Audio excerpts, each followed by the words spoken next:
அஸ்ஸலாமு அலைக்கும் வரஹ்மத்துல்லாஹி வபரகாத்துஹு. அன்பார்ந்த அனைத்து உறவுகளுக்கும் இனிய இரவு வணக்கம். மீண்டும் சார்ஃபான் வ்ளாக் BA2 சேனலூடாக உங்களை சந்திப்பதில் மிக்க மகிழ்ச்சி. இன்னொரு முக்கியமான தகவலோட வந்திருக்கிறேன்னா, இப்போ மறுபடியும் குவைத்தில் குளிர் ஸ்டார்ட் ஆகி இருக்குது. அதுவும் ரொம்ப அதிகமாக ஸ்டார்ட் ஆகி இருக்குது. நிறைய பேருக்கு தெரிஞ்சிருக்கும். இப்போ இந்த கடலோர பகுதிகளில், கடலோரத்தை அண்மித்த பகுதிகளில் வெளியில் நிற்கிறவங்களுக்கு இந்த காற்று, குளிருடைய காற்றினுடைய தாக்கம் இப்போ ஓரளவுக்கு புரியும்னு நினைக்கிறேன். ஏன்னா அந்த அளவுக்கு குளிருடைய காற்றினுடைய தன்மை மீண்டும் மீண்டும் அதிகரிச்சிருக்குது. அதனால தயவு செய்து வெளியில போறவங்க மறக்காம நல்ல கனமான ஜெக்கெட்கள் அணிஞ்சுக்கோங்க. கொஞ்சம் இந்த மாதிரி நல்ல கொஞ்சம் கனமான ஜெக்கெட்கள் அணிஞ்சுக்கோங்க. சாதாரணமாக அந்த துணியால் ஆன ஜெக்கெட் இருக்கும், கூதல் உடுப்புக்காக அந்த துணியால் ஆன மாதிரி. இப்போ சாதாரணமாக இந்த மாதிரி துணியிலான ஜெக்கெட்கள் அணிகிறது முடிந்த வரைக்கும் தவிர்த்துக்கோங்க. ஏன்னா இப்போதைய சூழல்ல குளிருடைய தன்மை மீண்டும் மீண்டும் அதிகரிக்கும் அப்படின்னு தெரிவிச்சிருக்காங்க. நான் இதுக்குரிய வீடியோ, என்ன காரணம், ஏன் குளிர் அதிகரிக்குது அப்படின்ற வீடியோ நான் இந்த வீடியோட கடைசியில் அட்டாச் பண்றேன். என்ன காரணம்னா, துருக்கி, ஈரான், அதே மாதிரி ஈராக், இந்த நாடுகள்ல எல்லாம் பாத்தீங்கன்னா, இது குவைத்த அண்மித்த நாடுகள்.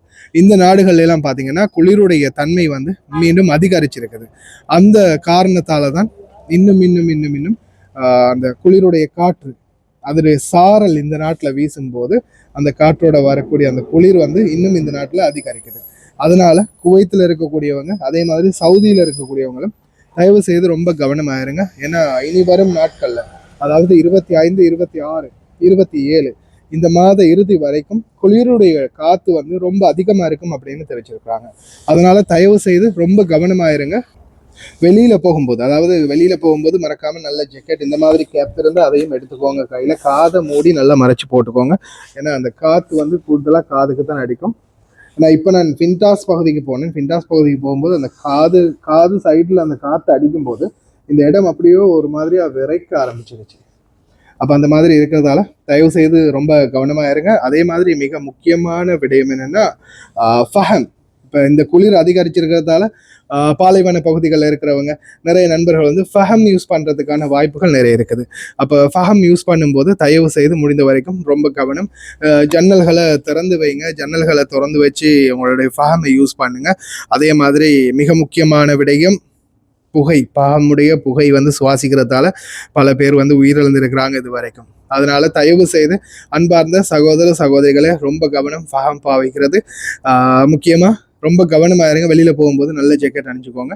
நாளைய தினம், அதாவது இன்னைக்கு ஓகே, நாளைய தினம், நாளை மறுநாள் 25, 26 கடற்கரையோரம் நிறைய பேர் போறதுக்கான வாய்ப்பு இருக்குது. அதனால போகும்போது இன்னும் பிக்கப்பா நல்ல உடுப்புகளை அணிஞ்சிட்டு போங்க. ட்ரெஸ் இல்லாட்டி தயவு செய்து வெளியில போகும்போதே கொஞ்சம் அவங்களுக்கு அவேர்னஸ் பண்ணுங்க. அவங்களுடைய வீட்டாளுங்கள்ட்ட சொல்லி பாருங்க. நிறைய வீடுகள் இந்த ட்ரெஸ் வாங்கி கொடுக்கல அப்படின்ற ஒரு பிரச்சனை ஒன்று இருக்குது. அதால முடிந்த வரைக்கும் சொல்லி உங்களுக்கான ட்ரெஸ்ஸுகளை எடுக்க பாருங்க. இல்லைன்னா இந்த கொஞ்ச நாள் ரொம்ப கஷ்டமா இருக்கும் உங்களுக்கு தாக்கு பிடிக்கிறதுக்கு. அதால ரொம்ப கவனமா இருங்க. இப்போ இதுக்கு அப்புறமா வரக்கூடிய வீடியோக்களை பாருங்க, உங்களுக்கே புரியும் எந்த அளவுக்கு குளிருடைய தன்மை இருக்கும் அப்படின்னு. ஏன்னா சாதாரணமா 20 அடிக்கும் மேல உயரம், நம்மள மாதிரி 3 மனிதருடைய உயரத்து கிட்டத்தட்ட இருக்குது பனியினுடைய வீழ்ச்சி ஈரான்ல. அதால தயவு செய்து ரொம்ப கவனமா இருங்க.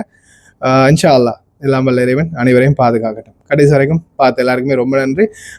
இதுல வரக்கூடிய வீடியோக்களையும் பாருங்க. அப்பதான் புரியும் உங்களுக்கு ஏன் இந்த அளவுக்கு குளிர் காற்று அதிகமா இருக்குன்னு.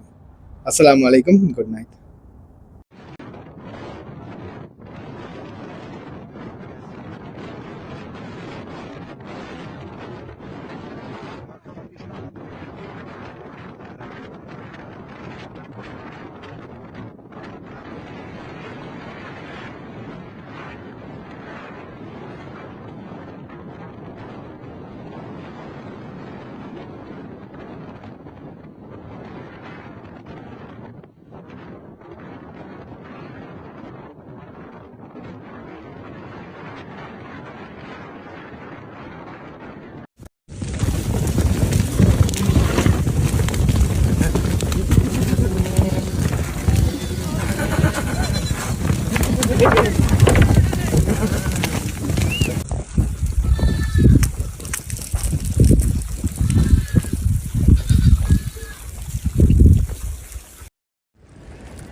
Sibirya'ya hoş geldiniz.